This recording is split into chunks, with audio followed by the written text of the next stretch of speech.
Welcome back to WKRG News 5 at 5. According to the American Cancer Society, more than 13,000 women were diagnosed with cervical cancer last year. Dr. Jennifer Young-Pierce with USA Health's Mitchell Cancer Institute joins us now.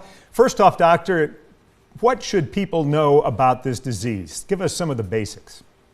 Yeah, I think the most important thing to remember about cervical cancer is the early stages are all asymptomatic. So you would not know that you had abnormal cells or precancer or even a stage 1 cancer.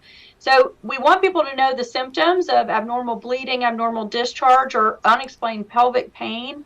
And we want them to get that checked out, but also we want people to go for their screenings because you're not going to feel it at stages where it's really easily curable. All right, doctor, let's talk about how cervical cancer can be prevented.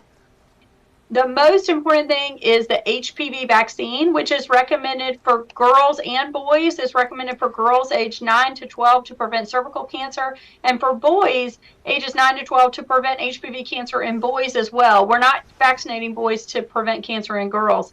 But also, we really want to talk about the screening test. So much has changed since our mother's pap smears.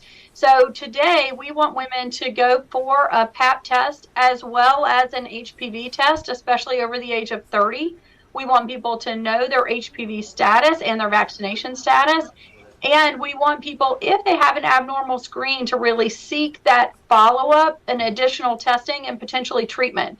Because we want people to remember that the pap test doesn't prevent cervical cancer. It's finding and removing precancer cells from the cervix that prevent the cancer. Doctor, so you got to follow up on those paps. Doctor, it is Cervical Cancer Awareness Month. Tell us what Go Teal and White Day is and when it is. So January the 19th, we want you to wear your teal and white to represent cervical cancer and spread awareness.